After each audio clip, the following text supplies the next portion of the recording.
O céu estava carregado de nuvens espessas, mas a lua cheia insistia em se mostrar, brilhando pálida sobre os campos desolados do interior de São Paulo.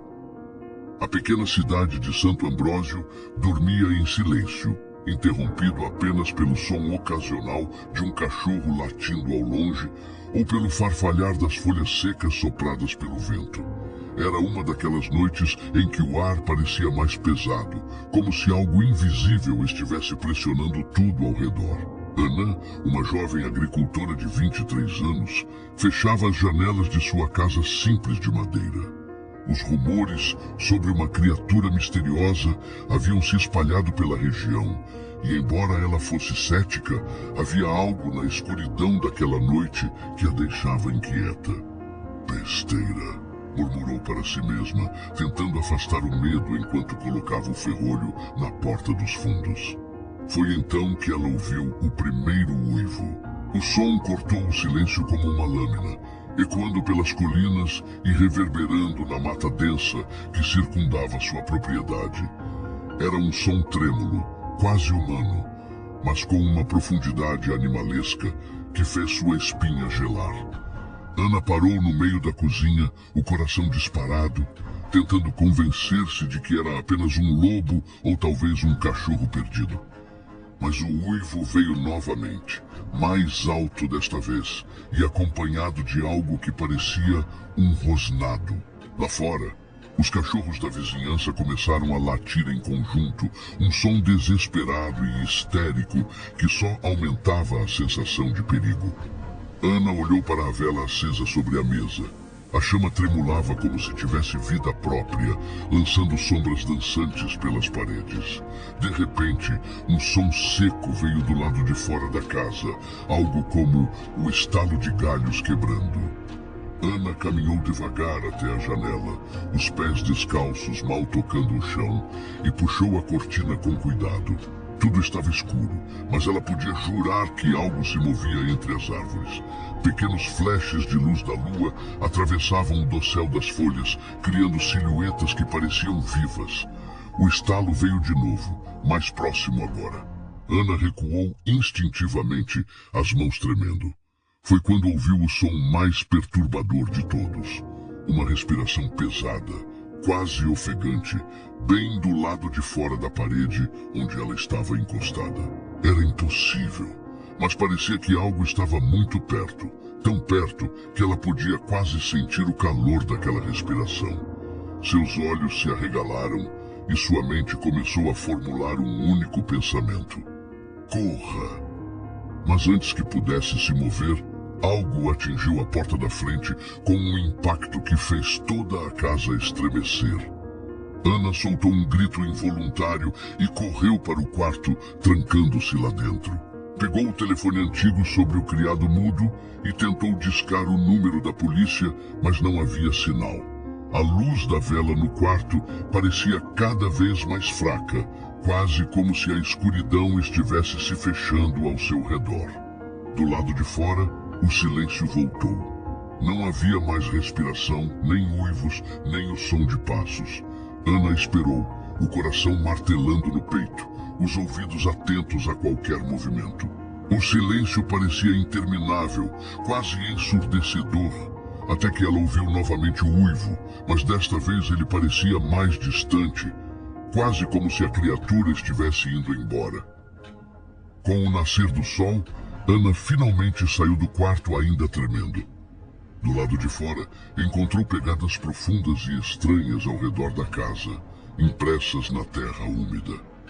As marcas eram grandes, muito maiores do que as de qualquer animal que ela conhecesse, e tinham a forma de patas com garras afiadas. Em uma delas, ela encontrou manchas de sangue seco. Na cidade, outros moradores começavam a relatar acontecimentos semelhantes. Animais desaparecidos, pegadas misteriosas e, acima de tudo, aquele uivo que ninguém sabia explicar. O medo começou a tomar conta de Santo Ambrósio, um medo que parecia crescer a cada história contada. Mas foi a vizinha de Ana, Dona Lúcia, quem deu o toque final ao pânico geral. Ela afirmava ter visto a criatura naquela mesma noite, Segundo ela, era alta, com pelo negro, olhos brilhantes e dentes afiados como navalhas. Era um lobisomem, declarou com convicção para quem quisesse ouvir. A princípio, muitos riram, dizendo que Dona Lúcia era velha demais e gostava de inventar histórias. Mas conforme os dias passavam e os relatos aumentavam, a incredulidade começou a dar lugar à paranoia. Quem ou o que estava rondando Santo Ambrósio? A tensão era palpável. Ana não conseguia dormir mais, revivendo o som daquela respiração pesada toda vez que fechava os olhos. Havia algo lá fora, algo que não deveria existir, mas que agora fazia parte de suas noites. O capítulo termina com um grupo de moradores decidindo que algo precisava ser feito. Eles marcariam uma reunião na igreja para discutir o que fazer. Enquanto isso, Ana permanecia em sua casa, olhando para a mata ao longe, onde a escuridão parecia mais densa do que nunca. O vento soprou novamente, trazendo consigo um som baixo, quase imperceptível. Não era um uivo, mas algo mais profundo, um rosnado abafado que fazia as árvores parecerem sussurrar. Ana fechou a janela e apagou a vela, mas o medo continuava ali, como uma presença que ela não conseguia afastar. No dia seguinte, a cidade de Santo Ambrósio estava irreconhecível. O silêncio habitual das manhãs foi substituído por murmúrios nervosos e discussões agitadas entre os moradores. Todos pareciam ter ouvido ou visto algo estranho durante a noite, e o relato de Ana, reforçado pelas pegadas encontradas ao redor de sua casa, foi suficiente para dar início a uma onda de pânico. Na praça principal, em frente à igreja, pequenos grupos se reuniam para discutir os eventos da noite anterior. Havia quem acreditasse em uma criatura sobrenatural, enquanto outros buscavam explicações mais racionais. Entretanto, os detalhes assustadores das pegadas, do sangue e do uivo gutural começavam a minar o ceticismo até dos mais incrédulos. "Eu nunca ouvi nada assim", comentou Joaquim, um fazendeiro robusto e experiente. "Nem onça tem esse tipo de pegada. E olhem o tamanho. Isso não é coisa desse mundo." Do outro lado da praça, Dona Lúcia continuava contando sua versão da história, gesticulando dramaticamente para um pequeno grupo que a ouvia com atenção. "Eu vi os olhos dele", ela dizia, a voz tremendo de emoção. "Eram amarelos como duas brasas, e ele me encarou de longe. Se não tivesse trancado a porta a tempo, ele teria me pegado." Os rumores começaram a viajar para cidades vizinhas, e com isso, outras histórias semelhantes emergiram. Em uma vila a apenas 15 quilômetros de Santo Ambrósio, um criador de porcos relatou que seus animais haviam sido atacados de forma brutal há apenas 2 semanas. Pouco antes disso, em uma comunidade ainda mais distante, uma família inteira jurava ter visto uma sombra gigantesca movendo-se rapidamente pela estrada de terra à noite. O medo crescia, espalhando-se como um incêndio. Na mesma tarde, Pedro, o jovem jornalista do jornal local, começou a investigar os relatos. Ele era um rapaz de 27 anos, curioso e determinado, conhecido por buscar histórias que outros achavam insignificantes. Mas desta vez, a situação era diferente. Havia algo nos olhos dos moradores, um brilho de genuíno terror, que o fez perceber que essa história não era apenas mais um boato para vender manchetes. Pedro começou pela casa de Ana, onde encontrou as pegadas ainda frescas no solo ao redor da propriedade. Tirou várias fotos e mediu as marcas, constatando que eram realmente enormes, maiores do que qualquer pegada de cachorro ou lobo que já tivesse visto. "Você acha que isso é real?" perguntou Ana, que ainda estava visivelmente abalada. Pedro hesitou. "Eu não sei. Mas seja lá o que for, é algo que nunca vimos antes. Vou investigar mais." Ele seguiu para a praça, onde encontrou Dona Lúcia no meio de mais um de seus relatos detalhados. Quando Pedro a questionou, ela insistiu na mesma descrição aterrorizante, A criatura era gigantesca, com pelos negros, garras afiadas e dentes que brilhavam na luz da lua. Era um lobisomem, afirmou novamente. Pedro tentou manter uma abordagem racional. E a senhora tem certeza de que não era outra coisa? Um animal grande, talvez? Dona Lúcia o encarou com frieza. Eu vivi muitos anos para saber a diferença, menino. Aquilo não era um bicho comum. Era o demônio em forma de besta. Naquela noite, o clima na cidade ficou ainda mais tenso. Muitos moradores reforçaram as trancas das portas e quem tinha armas as deixou prontas. Os poucos que ainda saíam pelas ruas caminhavam apressados, olhando por cima dos ombros a cada som suspeito. Os cães, por outro lado, pareciam estar especialmente alertas. Por volta das 10 da noite, os latidos começaram novamente, altos e frenéticos. O que aconteceu a seguir se tornou mais um capítulo na crescente lista de acontecimentos estranhos. Na fazenda de Joaquim, o fazendeiro que havia comentado as pegadas, algo invadiu o cercado de suas ovelhas. Quando ele saiu com uma lanterna para verificar, encontrou várias delas mortas, os corpos rasgados como se algo muito forte e feroz as tivesse atacado. Eu vi uma sombra se movendo rápido, ele contou no dia seguinte, o rosto pálido e os olhos fundos. Não consegui ver o que era, mas era grande e não era humano. A notícia do ataque se espalhou imediatamente e na manhã seguinte uma reunião de emergência foi convocada na igreja da cidade. A igreja de Santo Ambrósio, com seu interior simples e bancos de madeira gastos, ficou lotada como não se via há anos.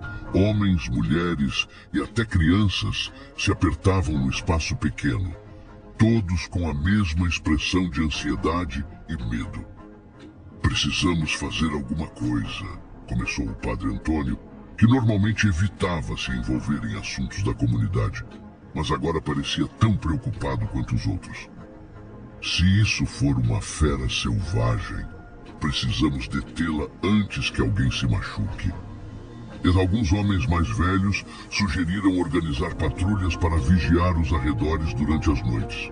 Outros, mais supersticiosos, insistiram que se tratava de uma maldição e que uma bênção ou ritual seria a única solução. Não importa o que seja, disse Joaquim, levantando-se de seu banco. Eu não vou ficar esperando isso atacar mais uma vez. Precisamos sair e caçar essa coisa. O plano começou a tomar forma. Na noite seguinte, pequenos grupos armados com facões, lanternas e rifles velhos se espalhariam pelos limites da cidade e pelas áreas de mata. Mesmo os mais céticos concordaram em participar, pelo menos para garantir a segurança da comunidade. Pedro, no entanto, tinha outra ideia. Ele decidiu que seguiria sozinho para tentar encontrar respostas mais concretas. A visão de Dona Lúcia ainda o assombrava. E ele sentia que havia algo naquelas histórias que ninguém estava dizendo. Antes de ir embora, encontrou seu Antero, um dos moradores mais antigos da cidade, sentado no último banco da igreja. Antero tinha os olhos fixos em uma vela no altar, mas parecia distante, perdido em pensamentos. "O senhor acha que isso é um lobisomem?" Pedro perguntou diretamente. Antero suspirou profundamente antes de responder. "Já vi muita coisa nesse mundo, meu rapaz. Às vezes as histórias que a gente ouve não são tão fictícias quanto parecem." Pedro tentou arrancar mais detalhes, mas o velho apenas se levantou e saiu, deixando o jornalista com uma sensação desconfortável. Na noite seguinte, Santo Ambrósio mergulhou em uma inquietação silenciosa. As ruas estavam desertas, exceto pelos pequenos grupos de homens armados que começavam a se dispersar para as buscas. A cidade parecia respirar diferente, como se o próprio ar estivesse carregado de uma presença invisível, algo que sussurrava nas sombras e se escondia atrás de cada árvore. Pedro observava os grupos partirem, cada um seguindo para uma área previamente combinada. Fazendeiros com rifles enferrujados caminhavam ao lado de jovens empunhando facões e lanternas trêmulas. A maioria tentava manter a compostura, mas os olhares entregavam o nervosismo. Ninguém sabia exatamente o que estavam procurando, mas todos compartilhavam um mesmo pensamento. Algo maligno estava à solta. Enquanto os outros seguiam para as matas, Pedro decidiu adotar um caminho diferente. Ele optou por investigar a trilha que levava à cabana abandonada nos limites da cidade, uma construção velha e decadente que havia sido mencionada casualmente por seu antero na noite anterior. O velho não deu detalhes, mas insinuou que aquele lugar já fora palco de acontecimentos estranhos no passado. Se é verdade ou não, não custa nada verificar, Pedro murmurou para si mesmo, ajustando a lanterna em sua mochila enquanto atravessava a estrada de terra que levava ao local. As patrulhas pela mata começaram com mais barulho do que efetividade.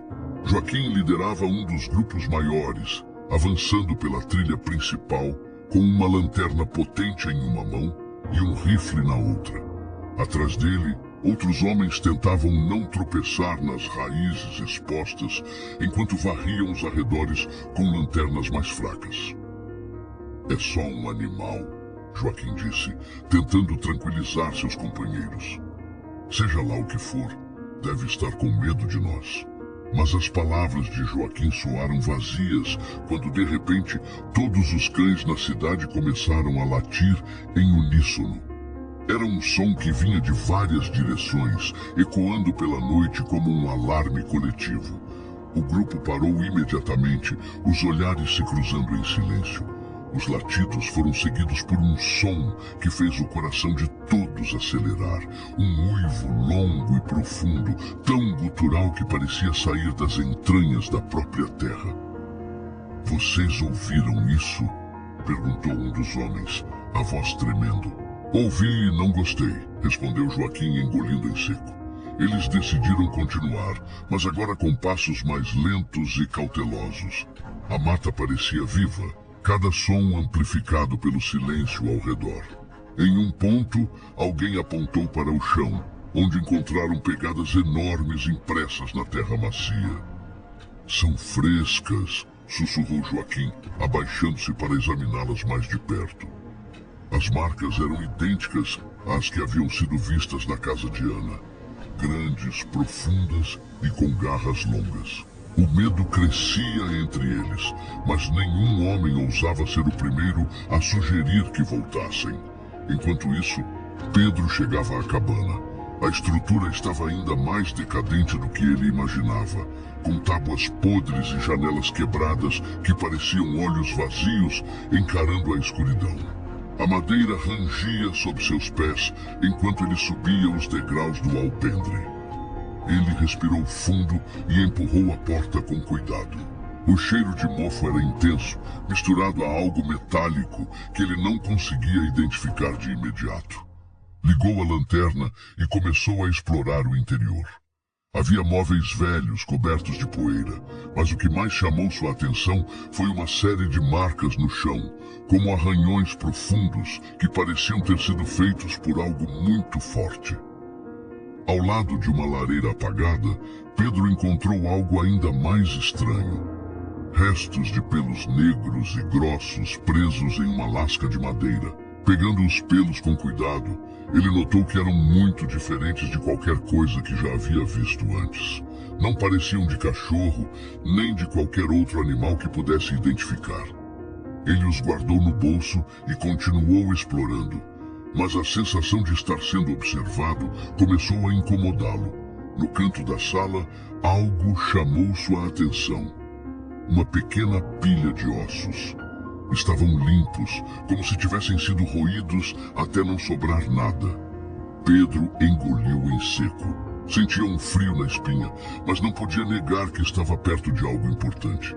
Foi quando ele ouviu um som, um estalo vindo de fora, como se algo pesado tivesse pisado em um galho seco.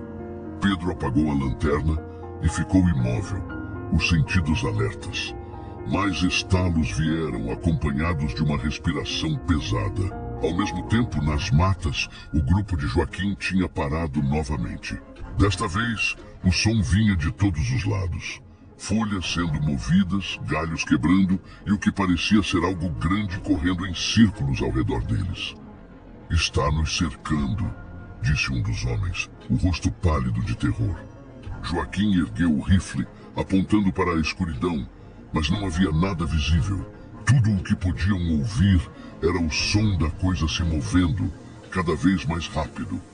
De repente, um grito cortou o ar. Um dos homens da retaguarda foi derrubado por algo que passou como um borrão, rápido demais para ser identificado. Ele caiu no chão, gritando de dor enquanto segurava o braço, que agora exibia marcas profundas de garras. "Disparem!" gritou Joaquim, mas antes que pudessem reagir, o som da criatura desapareceu. O grupo recuou, carregando o homem ferido de volta para a cidade. Enquanto isso, Pedro estava paralisado na cabana. Ele ouviu passos pesados se aproximando, cada vez mais altos, até que pararam bem na entrada. Por um momento, tudo ficou em silêncio absoluto. Pedro mal respirava, rezando para que aquilo fosse embora. Então, um arranhão começou a ser ouvido na porta, como se algo estivesse testando a madeira. Pedro fechou os olhos e tentou manter a calma. O arranhão parou, mas a sensação de perigo permaneceu. Quando ele finalmente abriu os olhos, percebeu que a coisa havia ido embora, mas não sem deixar sua marca. Na porta havia arranhões profundos e pegadas grandes na terra à frente. O sol nascia timidamente sobre Santo Ambrósio, mas seu brilho parecia incapaz de dissipar a sensação de medo que pairava na cidade. Depois dos eventos da noite anterior, ninguém mais se sentia seguro. O homem ferido no ataque na mata foi levado ao único posto de saúde da cidade, mas os cortes em seu braço eram tão profundos que precisariam ser tratados no hospital de uma cidade maior. "Foi rápido demais", ele dizia a quem quisesse ouvir. "Não consegui ver o que era, mas senti. Era forte e as garras eram afiadas como facas." Enquanto isso, Pedro estava em sua pequena redação, tentando organizar os pensamentos. A visão dos arranhões na porta da cabana e das pegadas profundas não saía de sua cabeça.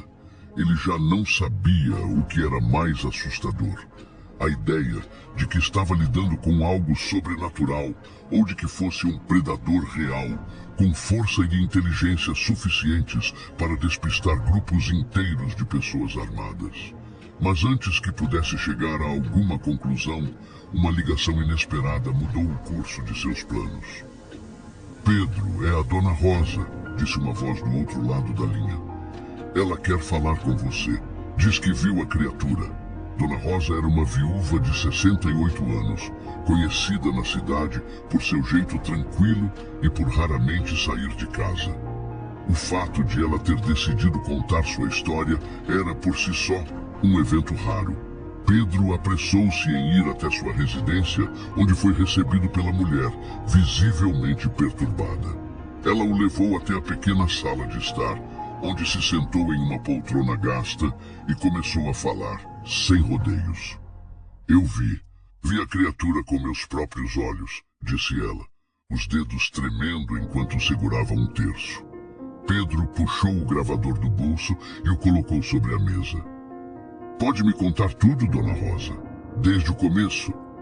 Ela respirou fundo antes de continuar. "Foi na noite passada, pouco depois dos latidos começarem. Eu estava rezando, como sempre faço antes de dormir, quando ouvi algo batendo na janela da cozinha. No começo, pensei que fosse o vento ou algum galho de árvore, mas então ouvi de novo. Era um som forte, como se alguém estivesse arranhando o vidro." Pedro assentiu, encorajando-a a continuar. "Eu fui até a cozinha, bem devagar, e puxei a cortina só um pouquinho. Foi aí que eu vi. Era alto, mais alto do que qualquer homem que já vi, e coberto de pelos escuros. Os olhos eram amarelos, brilhavam como duas tochas na escuridão. E os dentes..." Ela parou, a voz falhando por um momento. "Os dentes eram enormes, brancos, mas sujos de sangue. Ele me viu, tenho certeza de que me viu, porque inclinou a cabeça para o lado, como se estivesse me estudando. Foi o momento mais assustador da minha vida. E o que aconteceu depois? Pedro perguntou, sentindo o frio na espinha. Ele rosnou, um som baixo, mas tão profundo que eu senti no peito. Pensei que ele fosse arrombar a janela, mas de repente ele se virou e desapareceu na escuridão.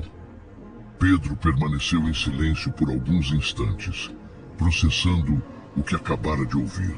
Dona Rosa, a senhora acha que isso é um lobisomem? Ela olhou para ele com uma expressão de certeza inabalável. Não tenho dúvidas, meu filho. Isso não é um animal comum. É uma maldição, uma coisa que deveria ter sido deixada em paz. Enquanto Pedro digeria o relato, os moradores de Santo Ambrósio estavam cada vez mais agitados. As patrulhas da noite anterior haviam falhado e agora a cidade inteira estava dividida. Parte das pessoas acreditava que estavam lidando com uma fera selvagem, talvez uma onça ou algum animal desconhecido. Outros, como Dona Rosa e Dona Lúcia, estavam convencidos de que era algo muito pior. Para aumentar a tensão, um boato começou a circular. Algumas pessoas acreditavam que o lobisomem poderia ser alguém da própria comunidade. Segundo a velha lenda que muitos aprenderam desde crianças, o lobisomem era, na verdade, uma pessoa amaldiçoada, condenada a se transformar em besta em noites de lua cheia. Naquela mesma tarde, Pedro encontrou seu Antero novamente, sentado no banco da praça, observando os moradores que discutiam em voz alta. O senhor sabia que a Dona Rosa viu a criatura? Perguntou Pedro, sentando-se ao lado do velho. Antero assentiu lentamente. Sim, ouvi dizer, mas não me surpreende. As histórias estão se repetindo, como sempre acontece. Como assim, se repetindo? O velho suspirou, olhando para o horizonte. Essa não é a primeira vez que algo assim acontece por aqui. Já vi coisas parecidas muitos anos atrás, quando eu era mais novo. Sempre começa do mesmo jeito, pegadas, uivos, ataques a animais, depois alguém acaba vendo a criatura, e no final a verdade aparece, mas nunca é fácil de aceitar. Você acredita que isso é um lobisomem? Pedro insistiu. Eu acredito no que meus olhos já viram, respondeu Antero, evasivo. Pedro sentiu que o velho sabia mais do que estava dizendo, mas antes que pudesse fazer outra pergunta, Antero se levantou e foi embora, deixando-o sozinho com suas dúvidas. Naquela noite, os latidos começaram novamente, mas desta vez algo foi diferente. Um pequeno grupo de moradores alegou ter ouvido o uivo muito mais próximo do que antes. Alguns disseram ter visto uma sombra enorme, movendo-se rapidamente pelas estradas de terra que ligavam as fazendas. Dona Rosa permaneceu acordada, com todas as luzes acesas em sua casa. Ela olhava fixamente para a janela da cozinha, como se esperasse ver aqueles olhos amarelos mais uma vez. Mas, felizmente, a noite passou sem novos incidentes para ela. Já Pedro, agora carregando um peso maior de responsabilidade, estava decidido a descobrir mais sobre o que estava acontecendo.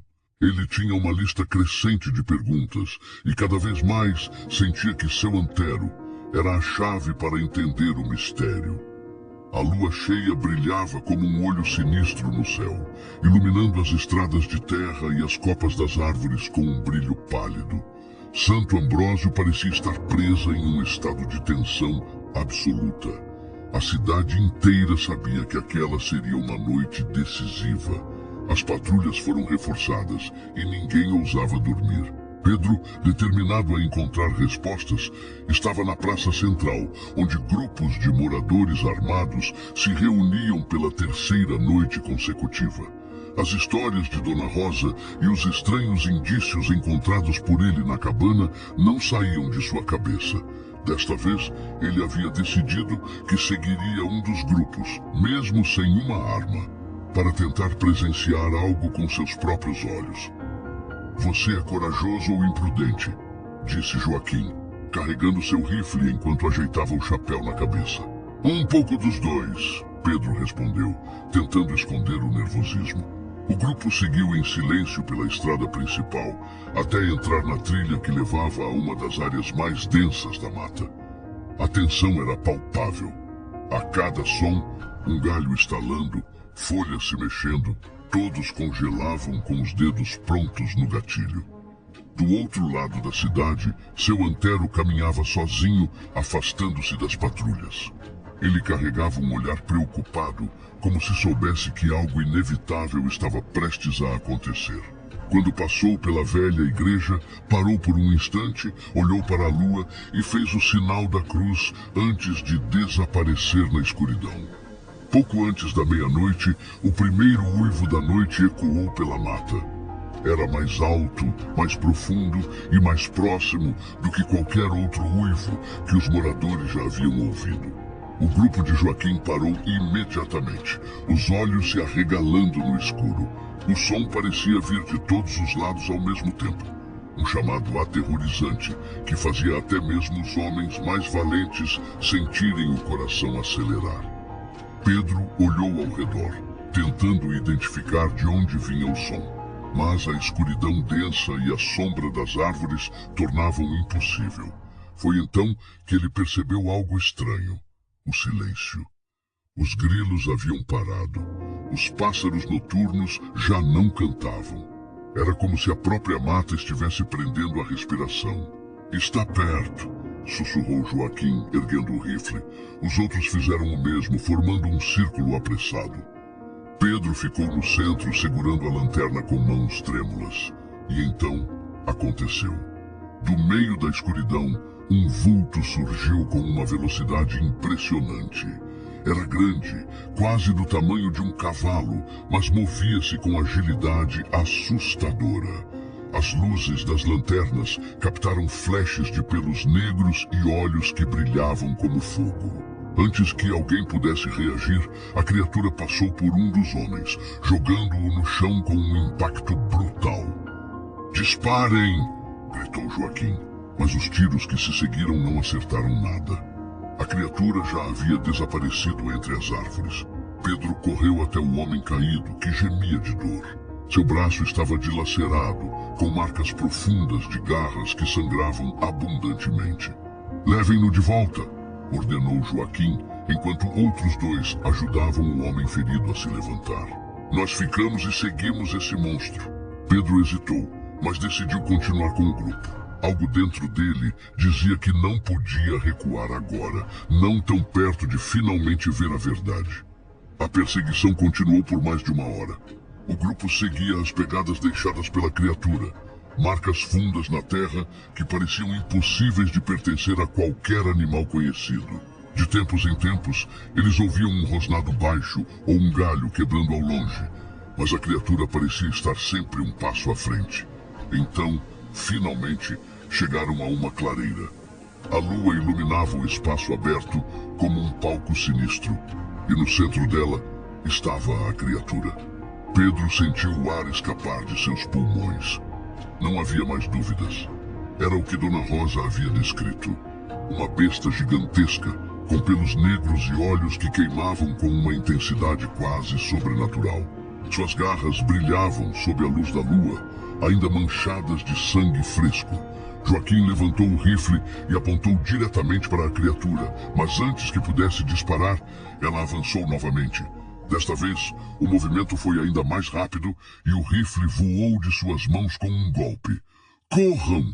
gritou alguém, mas ninguém se moveu. Estavam paralisados, hipnotizados pelo terror absoluto.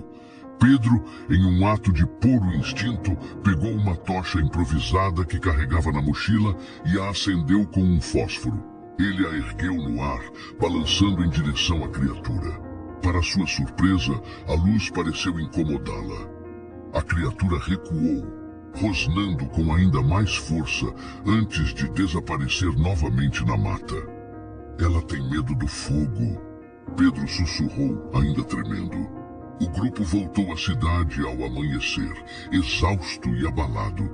Joaquim e os outros estavam convencidos de que haviam enfrentado algo muito além do que imaginavam. Mas a maior descoberta ainda estava por vir. Na luz da manhã, alguns moradores seguiram o rastro de sangue deixado pela criatura e acabaram chegando a uma pequena cabana no meio da mata. Não a mesma que Pedro havia visitado, mas outra ainda mais isolada. Lá, encontraram roupas rasgadas, um cobertor sujo e uma caixa de madeira com um diário dentro. Pedro folheou o diário rapidamente e as palavras que leu o deixaram sem ar. Maldição do 7º filho. Noites de lua cheia. A transformação é inevitável. Ele olhou para os outros, segurando o diário como se tivesse encontrado a peça final de um quebra-cabeça sombrio. A criatura não é apenas um animal, disse ele, a voz rouca. É alguém. Alguém que vive aqui entre nós. O diário encontrado na cabana tornou-se o centro das atenções em Santo Ambrósio. As páginas amareladas estavam repletas de palavras escritas com uma caligrafia apressada e irregular, como se quem o tivesse escrito estivesse atormentado ou com pressa. Havia descrições de noites de transformação, sentimentos de dor e fúria incontroláveis e, acima de tudo, a lamentação de uma vida amaldiçoada. Pedro leu cada linha com atenção enquanto os moradores reunidos em torno de uma mesa na igreja aguardavam ansiosos por respostas. A maldição do 7º filho, ele leu em voz alta, o tom grave. Carrego a marca desde o nascimento. Durante anos fui advertido, mas achei que era apenas superstição. Agora sei que sou condenado. Os murmúrios tomaram conta da sala. Era como se o diário confirmasse o que muitos temiam. O lobisomem era real e era uma pessoa, não um simples monstro. Isso significa que a criatura é alguém daqui, disse Dona Lúcia, a voz carregada de temor. Alguém que vive entre nós. Mas quem? Perguntou Joaquim, olhando ao redor, como se buscasse respostas nos rostos das pessoas presentes. Pedro fechou o diário e olhou para seu antero, que estava sentado em silêncio em um canto da sala. O velho parecia alheio à comoção, mas Pedro sabia que ele escondia algo. Antero, chamou Pedro, atraindo os olhares de todos. Você sabe quem é? O silêncio na sala ficou pesado. Antero levantou os olhos devagar e suspirou profundamente antes de responder. Não tenho certeza, disse ele, a voz firme, mas cansada, mas tenho minhas suspeitas. Então diga, insistiu Pedro. Não é tão simples assim, rapaz. Se estou certo, essa pessoa não escolheu ser o que é. Isso é uma maldição, algo que foi imposto a ela. Vocês acham que ela quer ser isso? Acreditam que ela quer matar e aterrorizar? Os moradores trocaram olhares nervosos. Era evidente que muitos tinham pensamentos conflitantes. Por um lado, o medo os fazia querer acabar com a ameaça a qualquer custo. Por outro, a ideia de que o lobisomem era uma pessoa conhecida os deixava desconfortáveis. Seja lá quem for, disse Joaquim, interrompendo o silêncio. Não podemos deixar isso continuar. É uma questão de segurança. Precisamos encontrá-lo antes da próxima lua cheia. Pedro decidiu investigar por conta própria. Ele tinha algumas pistas, mas ainda precisava conectá-las para chegar a uma resposta definitiva. Começou entrevistando moradores mais velhos, tentando descobrir se havia histórias antigas sobre pessoas que poderiam se encaixar na descrição do diário.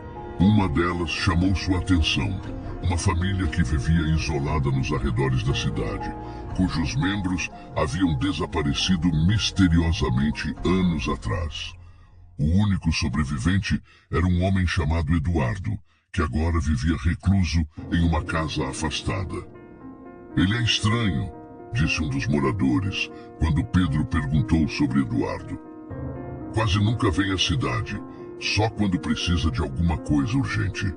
Sempre foi quieto, mas depois que a família dele sumiu, ficou ainda pior. Pedro anotou o nome e decidiu confrontá-lo. A casa de Eduardo ficava no final de uma trilha sinuosa, cercada por árvores altas e densas que pareciam proteger o lugar de olhares curiosos. Quando Pedro chegou, sentiu imediatamente o peso da atmosfera. O lugar estava desarrumado, com galhos caídos no quintal e janelas fechadas. Ele bateu na porta, mas ninguém respondeu. Tentou novamente, mais forte desta vez, e ouviu passos lentos vindo do outro lado. Quando a porta finalmente se abriu, Pedro encontrou um homem alto e magro, com olhos profundos e cansados. Eduardo parecia desconfiado, mas não hostil. "O que você quer?" perguntou a voz rouca. "Meu nome é Pedro, sou jornalista e estou investigando os ataques que têm acontecido na cidade." Eduardo estreitou os olhos, claramente incomodado. "E o que isso tem a ver comigo?" "Talvez nada," Pedro respondeu, tentando parecer casual. "Mas ouvi histórias sobre sua família, sobre o que aconteceu com eles." Por um momento, Eduardo ficou imóvel. Então, sem dizer nada, deu um passo para o lado e gesticulou para que Pedro entrasse. O interior da casa era simples, mas desorganizado. Livros estavam empilhados em cantos aleatórios e a única luz vinha de uma pequena janela na cozinha. Pedro sentou-se em uma cadeira, enquanto Eduardo se encostava em uma parede, cruzando os braços. "Minha família se foi há muito tempo," começou Eduardo, sem emoção na voz. "Ninguém sabe o que aconteceu, mas todos têm suas teorias." "E o que você acha que aconteceu?" Pedro perguntou. Eduardo hesitou antes de responder. "Acho que foi uma maldição." Pedro ficou em silêncio, esperando que ele continuasse. "Meu pai costumava falar sobre isso, sobre como nossa família carregava algo sombrio. Ele dizia que a maldição vinha de gerações, mas ninguém acreditava nele. Até que as coisas começaram a acontecer." "O que aconteceu?" "Ele desapareceu primeiro, depois minha mãe, minha irmã, todos eles. Nunca encontrei os corpos, mas sabia que não estavam mais vivos. Eu fiquei sozinho." "E você?" Pedro perguntou a voz baixa. Nunca aconteceu nada com você?" Eduardo desviou o olhar como se estivesse tentando esconder algo. "Às vezes, sinto coisas que não consigo explicar. Raiva, dor. Mas nunca fiz mal a ninguém. Nunca." Pedro percebeu o nervosismo em sua voz. "Eduardo, se você sabe de alguma coisa, qualquer coisa que possa ajudar a entender o que está acontecendo, precisa me contar."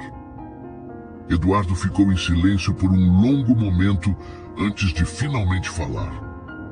"Eu não sou o que você procura, Pedro," disse ele, a voz baixa, quase um sussurro. "Mas sei quem é." A tensão na cidade de Santo Ambrósio atingira o ápice. Os moradores, agora convencidos de que o lobisomem era alguém entre eles, decidiram agir com mais determinação. A informação trazida por Pedro sobre Eduardo aumentou ainda mais a urgência da situação.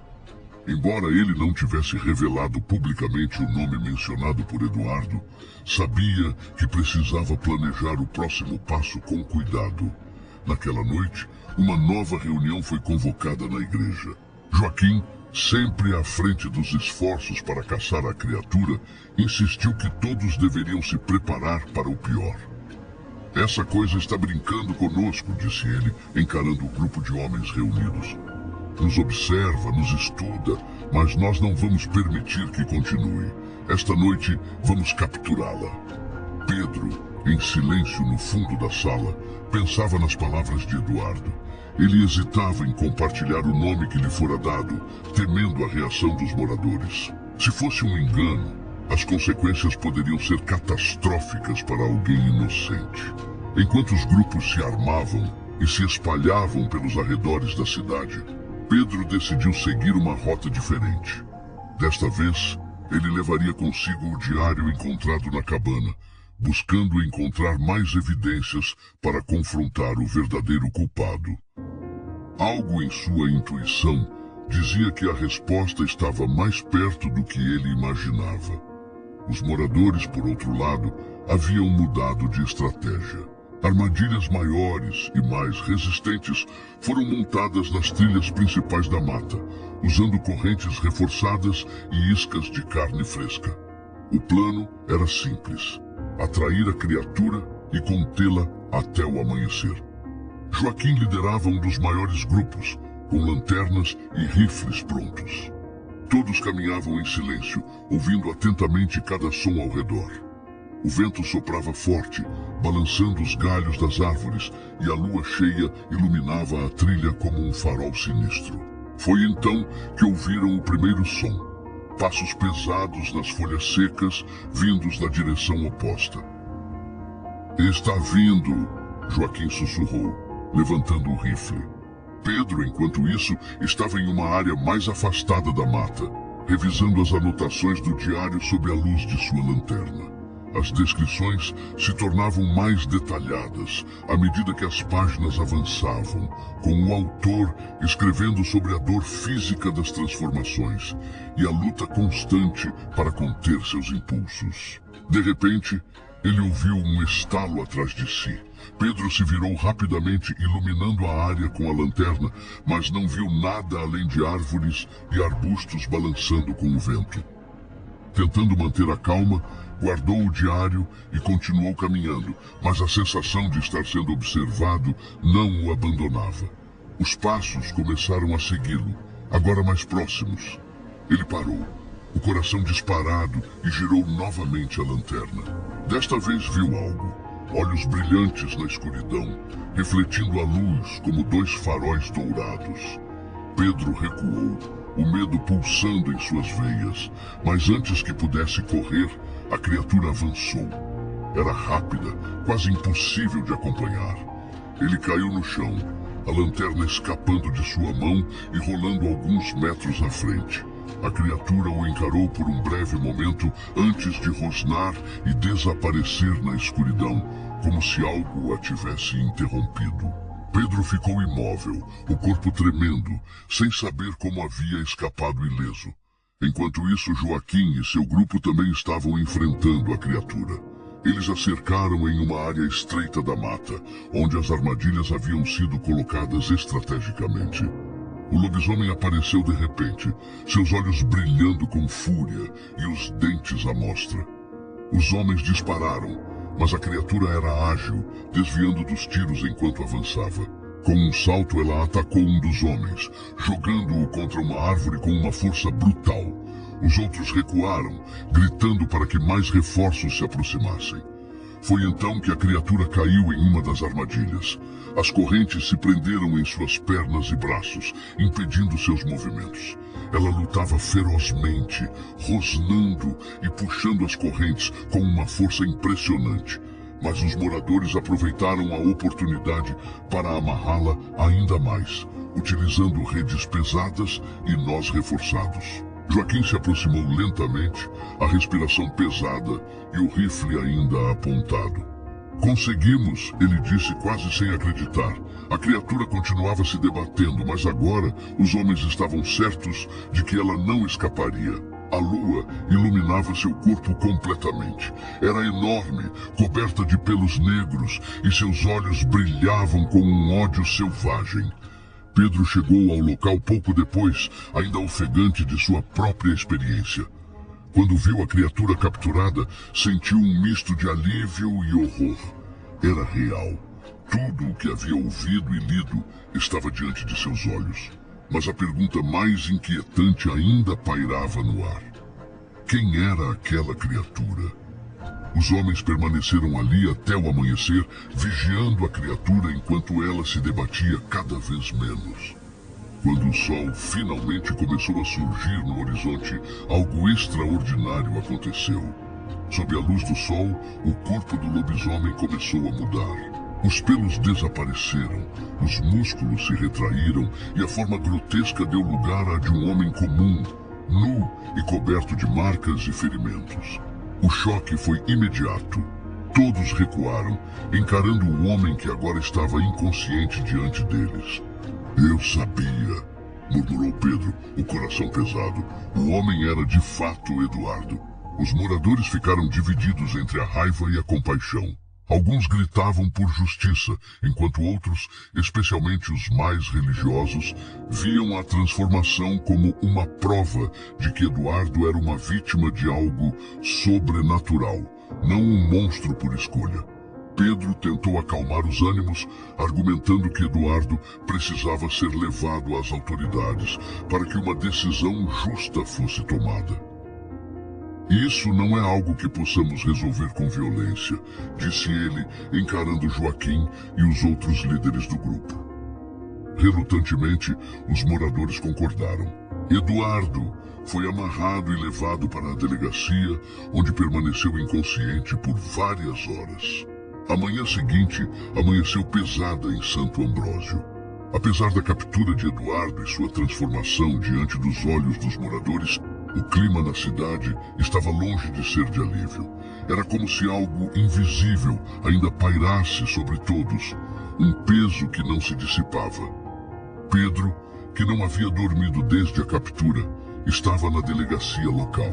Eduardo permanecia na cela improvisada, agora vestido com roupas simples que alguém havia trazido.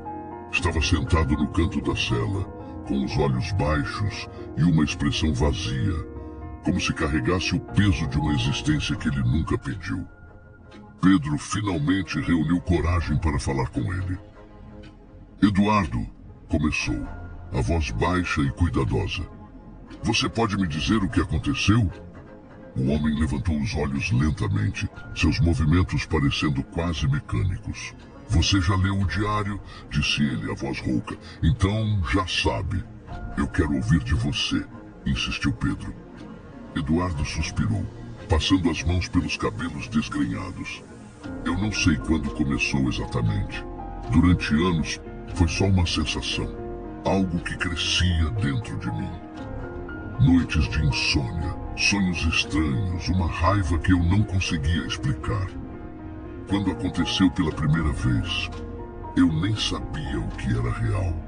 Achei que estava ficando louco. E sua família? Pedro perguntou com cuidado. A dor atravessou os olhos de Eduardo. Eles tentaram me ajudar, mas quando perceberam o que estava acontecendo, ficaram com medo. Minha mãe, minha irmã, até meu pai. Eles desapareceram porque eu os mandei embora. Foi o único jeito de protegê-los. Pedro sentiu um nó na garganta. A voz de Eduardo estava carregada de remorso, mas havia algo mais. Um tom de aceitação resignada, como se ele soubesse que não havia saída para sua condição. E as pessoas que você atacou? As mortes? Pedro continuou hesitante. Eu não lembro de nada, respondeu Eduardo balançando a cabeça. Só fragmentos, um grito aqui, um som ali. Quando acordo só vejo o estrago. Do lado de fora da delegacia, os moradores estavam divididos. Enquanto alguns queriam justiça rápida e violenta, outros estavam desconfortáveis com a ideia de punir Eduardo por algo que ele não parecia controlar. O padre Antônio, que havia mantido o silêncio até aquele momento, finalmente interveio. Esta não é uma questão de justiça humana, disse ele à multidão. O que Eduardo carrega é algo que nenhum de nós pode compreender completamente. Não cabe a nós julgar sua alma. E o que vamos fazer, padre? Gritou Joaquim frustrado. Esperar que ele escape e ataque de novo? Deixar ele livre para continuar matando? Ele deve ser levado para longe daqui, sugeriu o padre. A um lugar onde possa ser tratado ou pelo menos contido. A sugestão gerou um novo debate entre os moradores, mas antes que pudessem chegar a um consenso, um grito ecoou da praça central. Pedro saiu da delegacia correndo, seguido por outros curiosos. Quando chegou à praça, encontrou Dona Rosa apontando para a floresta ao longe, a expressão tomada pelo pânico. Eu vi! Ela gritava. Eu vi os olhos de novo! Está na mata, está lá fora! O burburinho começou imediatamente. Como aquilo era possível? O lobisomem havia sido capturado, ou pelo menos era o que todos acreditavam. Pedro sentiu um calafrio. A visão de Dona Rosa poderia ser apenas paranoia. Mas e se não fosse? Ele correu de volta para a delegacia, onde encontrou Eduardo ainda na cela, imóvel. Você não está sozinho, está? Pedro perguntou, a voz quase um sussurro. Eduardo ergueu os olhos lentamente. Pela primeira vez, Pedro viu um brilho nos olhos do homem. Algo entre tristeza e terror. Eu nunca estive sozinho, respondeu Eduardo, enigmático. As horas seguintes foram caóticas. Grupos armados começaram a se formar novamente, mesmo com um medo crescente de que o que estavam enfrentando fosse mais do que podiam lidar. Pedro, determinado a encontrar a verdade, decidiu seguir para a mata sozinho. Ele precisava ver com seus próprios olhos se havia algo mais, alguma peça do quebra-cabeça que ainda faltava. A floresta estava mais escura do que nunca. A luz da lua cheia, antes sua única aliada, parecia fraca e distante. Pedro caminhava com cuidado. Os sons de sua própria respiração e dos galhos sob seus pés parecendo ensurdecedores no silêncio da noite. Foi então que ele ouviu o uivo. Não era como os anteriores. Este era mais longo, mais profundo e parecia carregar uma espécie de lamento, quase como um choro. Pedro seguiu o som, sentindo o coração disparar a cada passo. Quando finalmente chegou a uma pequena clareira, viu algo que o deixou paralisado. No centro da clareira estava outra criatura, tão grande e aterrorizante quanto Eduardo havia sido na noite anterior. Seus olhos brilhavam com a mesma luz amarela e seus dentes reluziam sob a luz pálida da lua. Mas havia algo diferente. Esta criatura parecia hesitante, quase ferida. Pedro segurou a respiração, tentando não se mover. Ele percebeu que, ao contrário de Eduardo, essa criatura não parecia estar ali para atacar. Ela parecia perdida. Na cidade, os moradores começaram a ouvir os uivos também. O medo se espalhou novamente, mas desta vez com uma compreensão maior do que estavam enfrentando. Eles perceberam que Eduardo não era o único. Quando Pedro voltou à cidade na manhã seguinte, trouxe consigo uma nova visão sobre o que estava acontecendo. Eduardo não era apenas uma vítima, mas parte de algo maior, uma linhagem ou um fenômeno que ninguém ali poderia compreender completamente. A decisão final foi tomada com relutância. Eduardo foi levado para fora da cidade, entregue às autoridades de uma cidade maior. O segredo de Santo Ambrósio foi silenciado, pelo menos por enquanto, mas os moradores sabiam que não estavam livres da maldição. Na última cena, Pedro está sentado em sua pequena redação, escrevendo as últimas linhas de seu artigo. Ele hesita antes de decidir não publicar nada. Algumas histórias, ele percebeu, não são para serem contadas. Ao longe, no silêncio da noite, um último uivo ecoa pela mata, baixo e distante, como um sussurro. E então, tudo fica em silêncio novamente.